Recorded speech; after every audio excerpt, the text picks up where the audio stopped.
The Adventures of Sherlock Holmes by Sir Arthur Conan Doyle. Adventure number 7. The Adventure of the Blue Carbuncle. I had called upon my friend Sherlock Holmes upon the second morning after Christmas, with the intention of wishing him the compliments of the season. He was lounging upon the sofa in a purple dressing-gown, a pipe-rack within his reach upon the right, and a pile of crumpled morning papers, evidently newly studied, near at hand. Beside the couch was a wooden chair, and on the angle of the back hung a very seedy and disreputable hard felt hat, much the worse for wear, and cracked in several places. A lens and a forceps lying upon the seat of the chair suggested that the hat had been suspended in this manner for the purpose of examination. "You are engaged," said I. "Perhaps I interrupt you." "Not at all. I'm glad to have a friend with whom I can discuss my results. The matter is a perfectly trivial one." He jerked his thumb in the direction of the old hat. "But there are points in connection with it which are not entirely devoid of interest, and even of instruction." I seated myself in his armchair and warmed my hands before his crackling fire, for a sharp frost had set in, and the windows were thick with the ice crystals. "I suppose," I remarked, "that, homely as it looks, this thing has some deadly story linked on to it, that it is the clue which will guide you in the solution of some mystery and the punishment of some crime." No crime," said Sherlock Holmes, laughing. "Only one of those whimsical little incidents which will happen when you have 4,000,000 human beings all jostling each other within the space of a few square miles.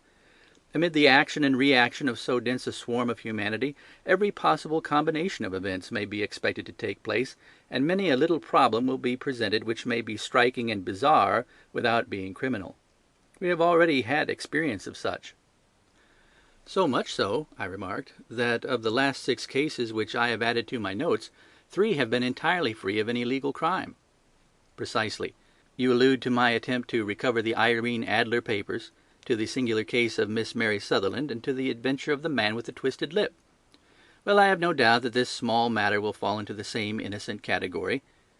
You know Peterson, the commissionaire?" "Yes." "It is to him that this trophy belongs." "It is his hat." No, he found it. Its owner is unknown.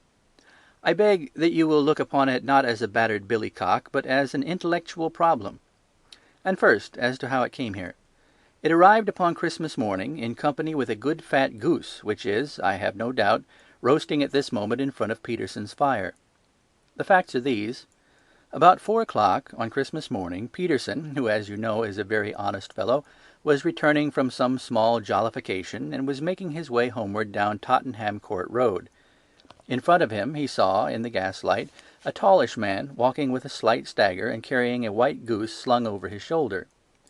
As he reached the corner of Goodge Street, a row broke out between this stranger and a little knot of roughs.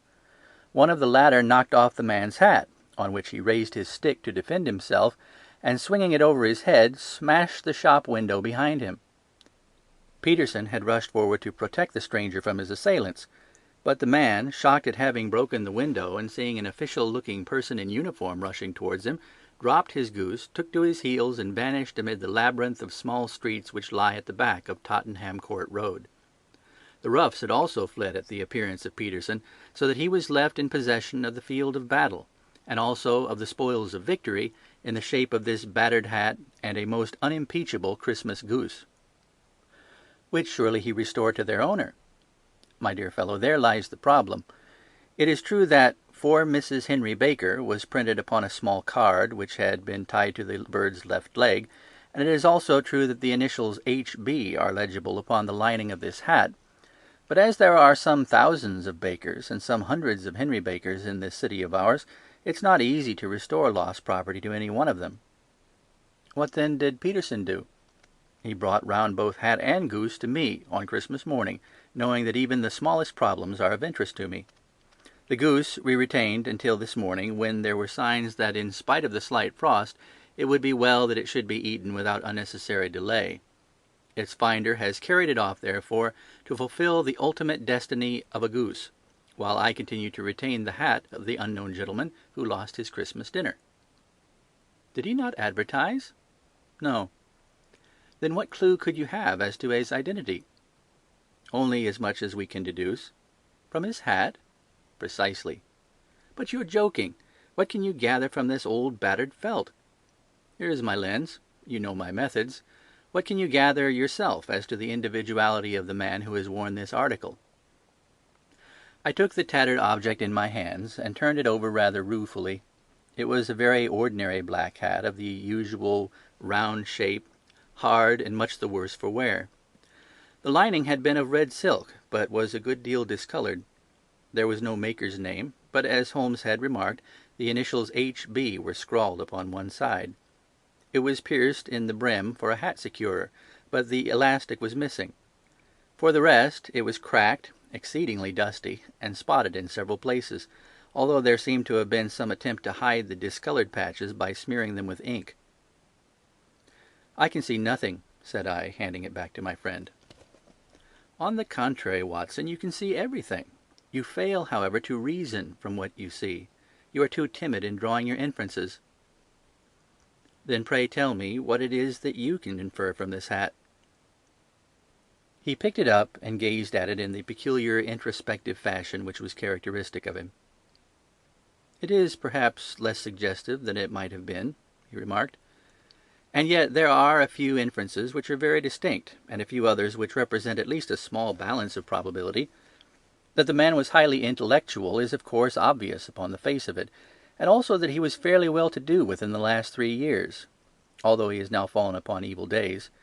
He had foresight, but has less now than formerly, pointing to a moral retrogression, which when taken with the decline of his fortune seems to indicate some evil influence, probably drink, at work upon him. This may account also for the obvious fact that his wife has ceased to love him." "My dear Holmes!" "He has, however, retained some degree of self-respect," he continued, disregarding my remonstrance.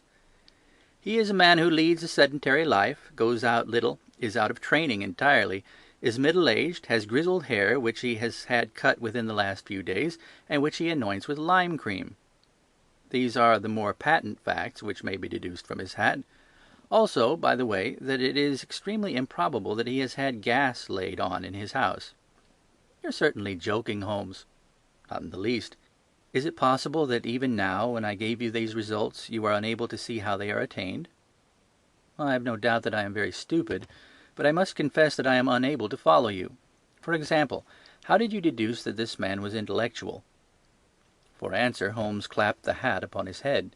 It came right over the forehead and settled upon the bridge of his nose. "It is a question of cubic capacity," said he. "A man with so large a brain must have something in it." "The decline in his fortunes, then?" "This hat is 3 years old. These flat brims curled at the edge came in then. It is a hat of the very best quality. Look at the band of ribbed silk and the excellent lining. If this man could afford to buy so expensive a hat 3 years ago, and has had no hat since, then he has assuredly gone down in the world." "Well, that is clear enough, certainly. But how about the foresight and the moral retrogression?" Sherlock Holmes laughed. "Here is the foresight," said he, putting his finger upon the little disc and loop of the hat securer. "They are never sold upon hats. If this man ordered one, it is a sign of a certain amount of foresight, since he went out of his way to take this precaution against the wind. But since we see that he has broken the elastic and is not troubled to replace it, it is obvious that he has less foresight now than formerly, which is a distinct proof of a weakening nature. On the other hand, he has endeavoured to conceal some of these stains upon the felt by daubing them with ink, which is a sign that he has not entirely lost his self-respect." "Your reasoning is certainly plausible." "The further points, that he is middle-aged, that his hair is grizzled, that it has been recently cut, and that he uses lime cream, are all to be gathered from a close examination of the lower part of the lining. The lens discloses a large number of hair ends, clean cut by the scissors of the barber. They all appear to be adhesive, and there is a distinct odour of lime cream. This dust, as you will observe, is not the gritty grey dust of the street, but the fluffy brown dust of the house, showing that it has been hung up indoors most of the time, while the marks of moisture upon the inside are proof positive that the wearer perspired very freely, and could therefore hardly be in the best of training." "But his wife, you said that she had ceased to love him." "This hat has not been brushed for weeks. When I see you, my dear Watson, with a week's accumulation of dust upon your hat, and when your wife allows you to go out in such a state, I shall fear that you also have been unfortunate enough to lose your wife's affection." But he might be a bachelor. Nay, he was bringing home the goose as a peace offering to his wife. Remember the card upon the bird's leg? You have an answer for everything. But how on earth do you deduce that the gas is not laid on in his house? One tallow stain, or even two, might come by chance, but when I see no less than 5, I think that there can be little doubt that the individual must be brought into frequent contact with burning tallow, walks upstairs at night probably, with his hat in one hand and a guttering candle in the other. Anyhow, he never got tallow stains from a gas jet. Are you satisfied? Well, it is very ingenious, said I, laughing. But since, as you said just now, there has been no crime committed and no harm done save the loss of a goose, all this seems to be rather a waste of energy. Sherlock Holmes had opened his mouth to reply when the door flew open, and Peterson, the commissionaire, rushed into the apartment with flushed cheeks and the face of a man who is dazed with astonishment. "The goose, Mr. Holmes! The goose, sir!" he gasped. "Eh? What of it, then? Has it returned to life and flapped off through the kitchen window?" Holmes twisted himself round upon the sofa to get a fairer view of the man's excited face. "See here, sir! See what my wife found in its crop!" He held out his hand and displayed upon the centre of the palm a brilliantly scintillating blue stone, rather smaller than a bean in size, but of such purity and radiance that it twinkled like an electric point in the dark hollow of his hand. Sherlock Holmes sat up with a whistle. "By Jove, Peterson," said he, "this is a treasure trove indeed.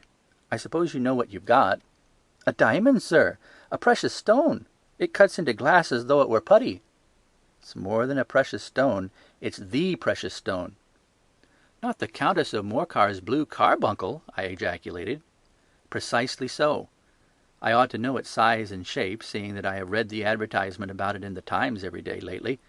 It is absolutely unique, and its value can only be conjectured, but the reward offered of £1,000 is certainly not within a 20th part of the market price." £1,000! Great Lord a mercy! The commissionaire plumped down into a chair and stared from one to the other of us. "That is the reward, and I have reason to know that there are sentimental considerations in the background which could induce the Countess to part with half her fortune if she could just recover the gem." "It was lost, if I remember aright, at the Hotel Cosmopolitan," I remarked. "Precisely so, on the 22nd of December, just 5 days ago. John Horner, a plumber, was accused of having abstracted it from the lady's jewel case. The evidence against him was so strong that the case has been referred to the assizes. I have some account of the matter here, I believe." He rummaged amid his newspapers, glancing over the dates, until at last he smoothed one out, doubled it over, and read the following paragraph: "Hotel Cosmopolitan Jewel Robbery. John Horner, 26, plumber, was brought up upon the charge of having, upon the 22nd instant, abstracted from the jewel case of the Countess of Morcar the valuable gem known as the Blue Carbuncle. James Ryder, upper attendant at the hotel, gave his evidence to the effect that he had shown Horner up to the dressing-room of the Countess of Morcar upon the day of the robbery, in order that he might solder the second bar of the grate, which was loose. He had remained with Horner some little time, but had finally been called away. On returning, he found that Horner had disappeared, that the bureau had been forced open, and that the small morocco casket, in which, as it afterwards transpired, the Countess was accustomed to keep her jewel, was lying empty upon the dressing-table. Ryder instantly gave the alarm, and Horner was arrested the same evening. But the stone could not be found, either upon his person or in his rooms. Catherine Cusack, maid of the Countess, deposed to having heard Ryder's cry of dismay on discovering the robbery, and to having rushed into the room where she found matters as described by the last witness. Inspector Bradstreet, B Division, gave evidence as to the arrest of Horner, who struggled frantically and protested his innocence in the strongest terms. Evidence of a previous conviction for robbery having been given against the prisoner, the magistrate refused to deal summarily with the offence, but referred it to the assizes.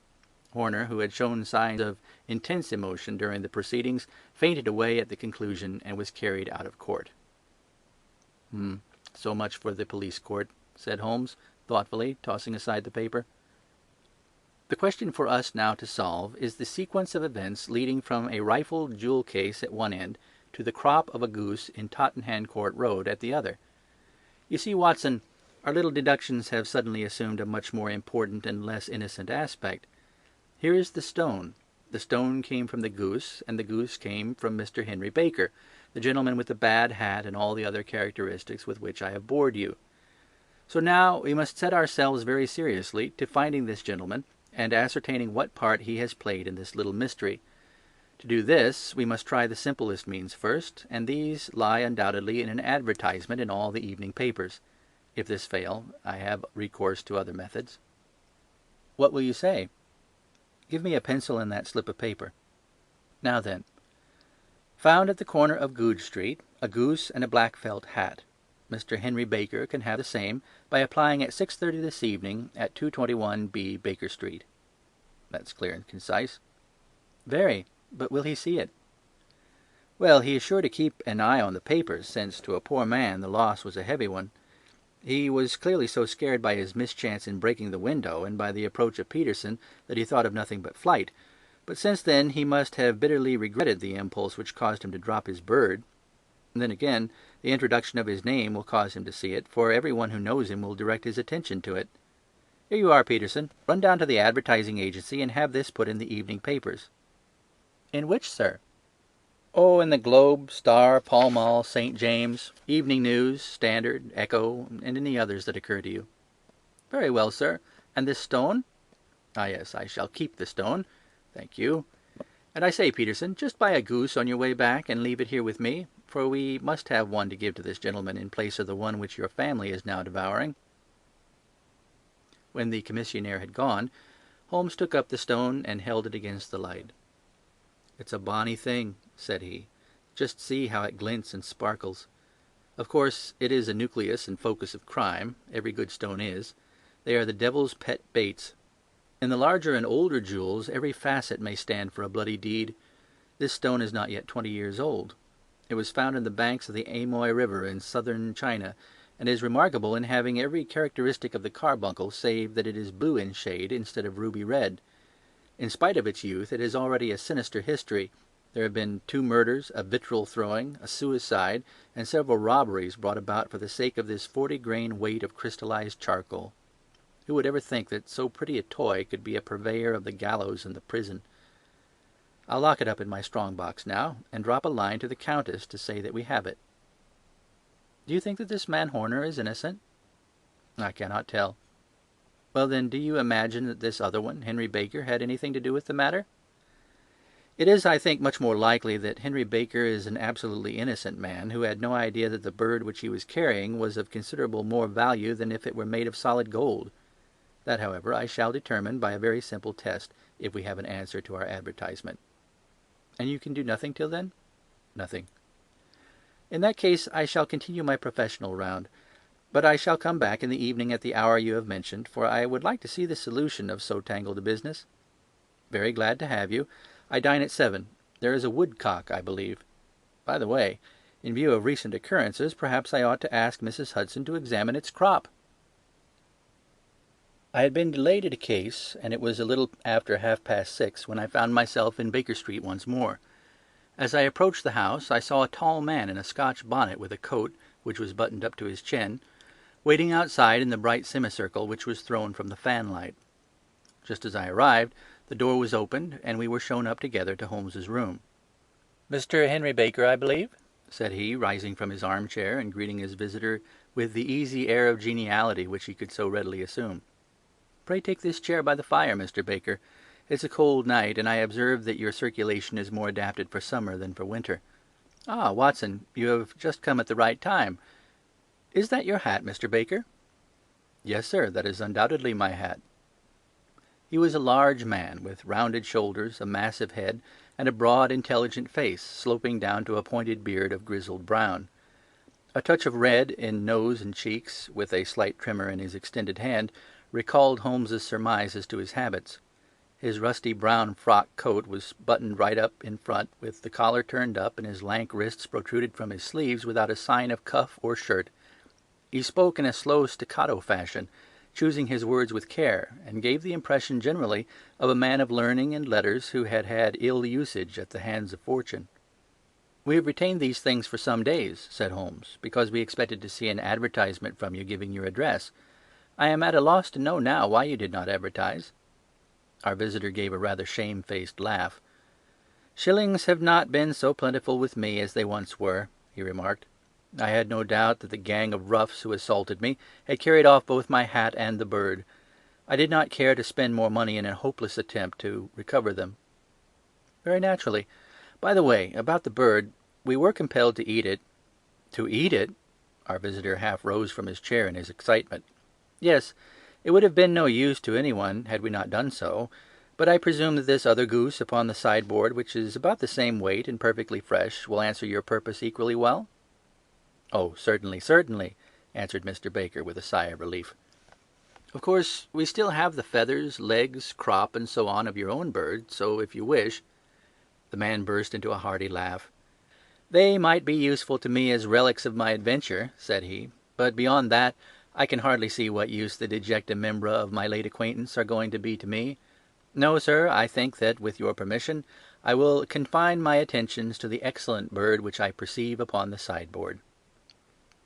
Sherlock Holmes glanced sharply across at me, with a slight shrug of his shoulders.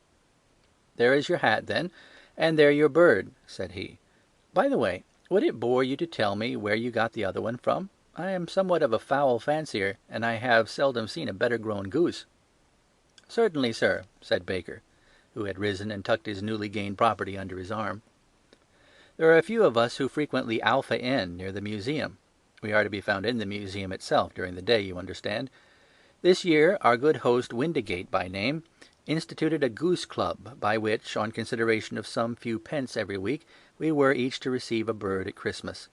My pence were duly paid, and the rest is familiar to you. I am much indebted to you, sir, for a Scotch bonnet is fitted neither to my years nor my gravity." With a comical pomposity of manner, he bowed solemnly to both of us, and strode off upon his way. "So much for Mr. Henry Baker," said Holmes, when he had closed the door behind him. "It is quite certain that he knows nothing whatever about the matter. Are you hungry, Watson?" "Not particularly." "Then I suggest that we turn our dinner into a supper, and follow up this clue while it is still hot." "Yes, by all means." It was a bitter night, so we drew on our ulsters and wrapped cravats around our throats.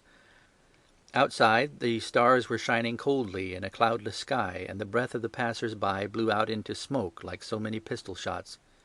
Our footfalls rang out crisply and loudly as we swung through the Doctor's Quarter, Wimpole Street, Harley Street, and so through Wigmore Street into Oxford Street. In a quarter of an hour we were in Bloomsbury at the Alpha Inn, which is a small public-house at the corner of one of the streets that runs down into Holborn. Holmes pushed open the door of the private bar, and ordered 2 glasses of beer from the ruddy-faced, white-aproned landlord. "Your beer should be excellent, if it is as good as your geese," said he. "My geese?" The man seemed surprised. "Yes. I was speaking only half an hour ago to Mr. Henry Baker, who was a member of your goose club." "Ah, yes, I see. But you see, sir, them's not our geese." "Indeed. Whose then?" "Well, I got the 2 dozen from a salesman in Covent Garden." "Indeed. I know some of them. Which one was it?" "Breckenridge is his name." "I don't know him. Well, here's your good health, landlord, and prosperity to your house. Good night." "Now for Mr. Breckenridge," he continued, buttoning up his coat as we came into the frosty air. "Remember, Watson, that though we have so homely a thing as a goose at one end of this chain, we have at the other a man who will certainly get 7 years' penal servitude unless we can establish his innocence. It is possible that our inquiry may but confirm his guilt, but in any case we have a line of investigation which has been missed by the police, and which a singular chance has placed into our hands. Let us follow it out to the bitter end. Faces to the south, then, and quick march." We passed across Holborn, down Indal Street, and so through a zigzag of slums to Covent Garden Market. One of the largest stalls bore the name of Breckenridge upon it, and the proprietor, a horsey-looking man with a sharp face and trim side-whiskers, was helping a boy to put up the shutters. "Good evening. It's a cold night," said Holmes. The salesman nodded and shot a questioning glance at my companion. "Sold out of geese, I see," continued Holmes, pointing at the bare slabs of marble. "Let you have 500 tomorrow morning." "That's no good." "Well, there are some on the stall with the gas flare." "Ah, but I was recommended to you." "Who by?" "The landlord of the Alpha." "Oh, yes, I sent him a couple of dozen." "Fine birds they were, too. Now, where did you get them from?" To my surprise, the question provoked a burst of anger from the salesman. "Now then, mister," said he, with his head cocked and his arms akimbo, "what are you driving at? Let's have it straight now." "It's straight enough. I should like to know who sold you the geese which you supplied to the Alpha." "Well, then, I shan't tell you. So now." "Oh, it's a matter of no importance. But I don't know why you should be so warm over such a trifle." "Warm? You'd be as warm, maybe, if you were pestered as I am. When I pay good money for a good article, there should be an end to the business. But it's where are the geese, and who did you sell the geese to, and what will you take for the geese? One would think they are the only geese in the world to hear the fuss that's made over them." "Well, I have no connection with any other people who have been making inquiries," said Holmes carelessly. "If you won't tell us, the bet's off, that's all. But I'm always ready to back my opinion on a matter of fowls, and I have a fiver on it that the bird I ate is country bred." "Well, then, you've lost your fiver, for it's town bred," snapped the salesman. "It's nothing of the kind." "I say it is." "I don't believe it." "Do you think you know more about fowls than I, who have handled them ever since I was a nipper? I tell you all those birds that went to the Alpha were town bred." "You'll never persuade me to believe that." "Will you bet, then?" "It's merely taking your money, for I know that I am right. But I'll have a sovereign on with you, just to teach you not to be obstinate." The salesman chuckled grimly. "Bring me the books, Bill," said he. The small boy brought round a small thin volume and a great greasy-backed one, laying them out together beneath the hanging light. "Now then, Mr. Cocksure," said the salesman, "I thought that I was out of geese, but before I finish you'll find that there's still one left in my shop. You see this little book? Well, that's the list of the folk from whom I buy. Do you see? Well, then, here on this page are the country folk, and the numbers after the names are where their accounts are in the big ledger. Now then, you see this other page in red ink? Well, that's a list of my town suppliers. Now look at that third name. Just read it out to me." "Mrs. Oakshott, 117 Brixton Road, 249, read Holmes. "Quite so. Now, turn that up in the ledger." Holmes turned to the page indicated. "There you are. Mrs. Oakshott, 117 Brixton Road, egg and poultry supplier. Now then, what's the last entry?" "December 22nd, 24 geese at 7 shillings 6 pence. "Quite so. There you are. And underneath? Sold to Mr. Windigate of the Alpha at 12 shillings. What do you have to say now?" Sherlock Holmes looked deeply chagrined. He drew a sovereign from his pocket and threw it down upon the slab, turning away with the air of a man whose disgust is too deep for words. A few yards off, he stopped under a lamp-post and laughed in the hearty, noiseless fashion which was peculiar to him. "When you see a man with whiskers of that cut and the pink 'un protruding out of his pocket, you can always draw him by a bet," said he. "I dare say that if I had put £100 down in front of him, that man would not have given me such complete information as was drawn from him by the idea that he was doing me on a wager. Well, Watson, we are, I fancy, nearing the end of our quest, and the only point which remains to be determined is whether we should go on to this Mrs. Oakshott tonight, or whether we should reserve it for tomorrow. It is clear from what that surly fellow said that there are others besides ourselves who are anxious about this matter, and I should—" His remarks were suddenly cut short by a loud hubbub which broke out from the stall which we had just left. Turning round, we saw a little rat-faced fellow standing in the centre of the circle of yellow light which was thrown by the swinging lamp, while Breckenridge, the salesman, framed in the door of his stall, was shaking his fists fiercely at the cringing figure. "I've had enough of you and your geese," he shouted. "I wish you were all at the devil together. If you come pestering me any more with your silly talk, I'll set the dog at you. You bring Mrs. Oakshott here, and I'll answer to her, but what do you have to do with it? Did I buy the geese off you?" "No, but one of them was mine all the same," whined the little man. "Well, then ask Mrs. Oakshott for it." "She told me to ask you." "Well, you can ask the King of Prussia for all I care. I've had enough of it. Get out of this." He rushed fiercely forward, and the inquirer flitted away into the darkness. "Ha! This may save us a visit to Brixton Road," whispered Holmes. "Come with me, and we will see what is to be made of this fellow." Striding through the scattered knots of people who lounged round the flaring stalls, my companion speedily overtook the little man and touched him upon the shoulder. He sprang round, and I could see in the gaslight that every vestige of colour had been driven from his face. "Who are you, then? What do you want?" he asked in a quavering voice. "You will excuse me," said Sherlock Holmes, blandly, "but I could not help overhearing the questions which you put to the salesman just now. I think that I could be of assistance to you." "You? Who are you? How could you know anything of the matter?" "My name is Sherlock Holmes. It is my business to know what other people don't know." "But you could know nothing of this." "Excuse me, I know everything of it. You are endeavouring to trace some geese which were sold by Mrs. Oakshott of Brixton Road to a salesman named Breckenridge, by him in turn to Mr. Windigate of the Alpha, and by him to his club, of which Mr. Henry Baker is a member."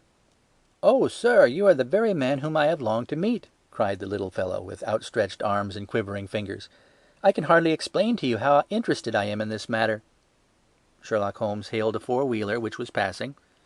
"In that case, we had better discuss it in a cosy room rather than in this wind-swept market-place," said he. "But pray tell me, before we go further, who is it that I have the pleasure of assisting?" The man hesitated for an instant. "My name is John Robinson," he answered, with a sidelong glance. "No, no, the real name," said Holmes sweetly. "It is always awkward doing business with an alias." A flush sprang to the white cheeks of the stranger. "Well, then," said he, "my real name is James Ryder." "Precisely so. Head attendant of the Hotel Cosmopolitan. Pray step into the cab, and I shall soon be able to tell you everything which you would wish to know."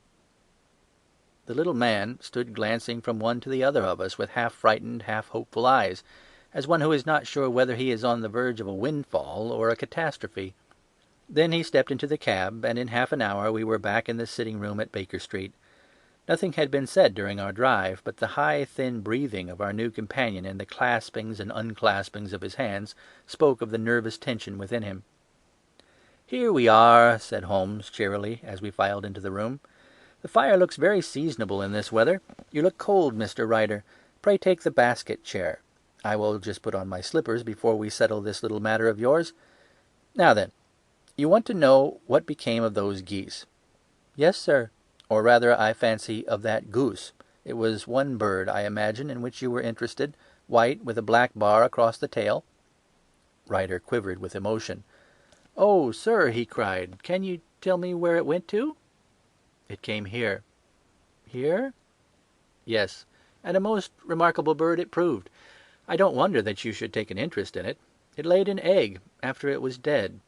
The bonniest, brightest little blue egg that ever was seen. I have it here in my museum." Our visitor staggered to his feet and clutched the mantelpiece with his right hand. Holmes unlocked his strong box and held up the Blue Carbuncle, which shone out like a star with a cold, brilliant, many-pointed radiance. Ryder stood glaring with a drawn face, uncertain whether to claim or to disown it. "The game's up, Ryder," said Holmes quietly. "Hold up, man, or you'll be into the fire. Give him an arm back into his chair, Watson. He's not got blood enough to go in for felony with impunity. Give him a dash of brandy. So. Now he looks a little more human. What a shrimp it is, to be sure." For a moment he had staggered and nearly fallen, but the brandy brought a tinge of colour into his cheeks, and he sat staring with frightened eyes at his accuser. "I have almost every link in my hands, and all the proofs which I could possibly need, so there is little which you need tell me. Still, that little may as well be cleared up to make your case complete. You had heard, Ryder, of this blue stone of the Countess of Morcar's?" "It was Catherine Cusack who told me of it," said he, in a crackling voice. "I see, her ladyship's waiting-maid. Well, the temptation of sudden wealth so easily acquired was too much for you, as it has been for better men before you. But you were not very scrupulous in the means you used. It seems to me, Ryder, that there is the making of a very pretty villain in you. You knew that this man Horner, the plumber, had been concerned in some such matter before, and that suspicion would rest more readily upon him. What did you do then? You made some small job in my lady's room, you and your confederate Cusack, and you managed that he should be the man sent for. And then, when he had left, you rifled the jewel case, raised the alarm, and had this unfortunate man arrested. You then—" Ryder threw himself down suddenly upon the rug and clutched at my companion's knees. "For God's sake, have mercy!" he shrieked. "Think of my father, of my mother. It would break their hearts. I never went wrong before. I never will again. I swear it. I swear it on a Bible. Oh, don't bring it into court. For Christ's sake, don't." "Get back into your chair," said Holmes sternly. It is very well to cringe and crawl now, but you thought little enough of this poor Horner in the dock for a crime of which he knew nothing." I will fly, Mr. Holmes. I will leave the country, sir. Then the charge against him will break down." We will talk about that. And now let us hear a true account of the next act. How came the stone into the goose, and how came the goose into the open market? Tell us the truth, for there lies your only hope and safety." Ryder passed his tongue over his parched lips. "I will tell you it just as it happened, sir," said he. "When Horner had been arrested, it seemed to me that it would be best for me to get away with the stone at once, for I did not know at what moment the police might not take it into their heads to search me and my room. There was no place about the hotel where it would be safe. I made out as if on some commission, and I made for my sister's house. She had married a man named Oakshott, and lived in Brixton Road, where she fattened fowls for the market. All the way there every man I met seemed to me to be a policeman or a detective, and for all that it was a cold night, the sweat was pouring down my face before I came to the Brixton Road. My sister asked me what was the matter, and why I was so pale, but I told her that I had been upset by the jewel robbery at the hotel. Then I went back into the backyard and smoked a pipe and wondered what would be the best to do. I had a friend once, called Maudsley, who went to the bad and had just been serving his time in Pentonville. One day he had met me and fell into talk about the way of thieves and how they could get rid of what they stole. I knew that he would be true to me, for I knew one or two things about him, so I made up my mind to go right on to Kilburn, where he lived, and take him into my confidence. He would show me how to turn the stone into money, but how to get to him in safety. I thought of the agonies I had gone through in coming from the hotel. I might at any moment be seized and searched, and there would be the stone in my waistcoat pocket.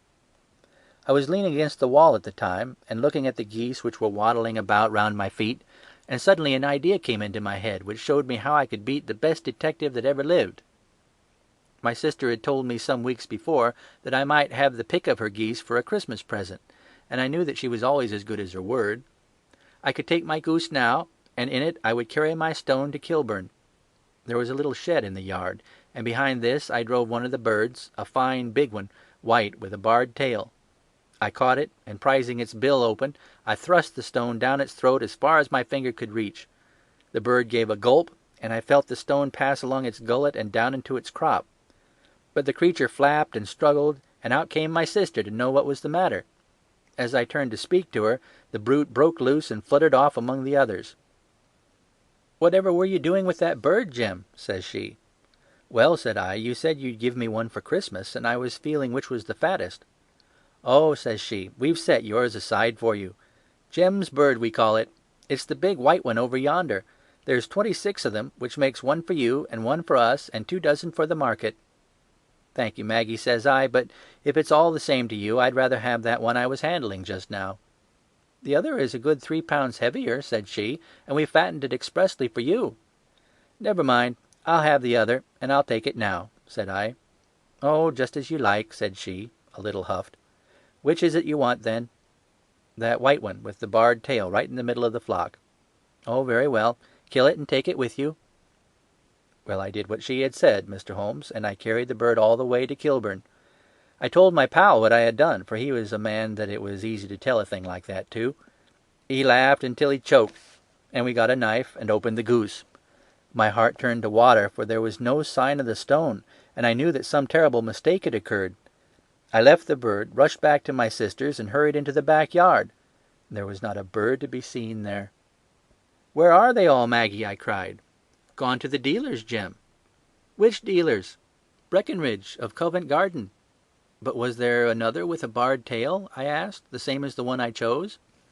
"Yes, Jem, there were 2 barred-tailed ones, and I could never tell them apart." Well, then, of course, I saw it all, and I ran off as hard as my feet would carry me to this man Breckenridge. But he had sold the lot at once, and not one word would he tell me as to where they had gone. You heard him yourselves tonight. Well, he has always answered me like that. My sister thinks that I'm going mad. Sometimes I think that I am myself.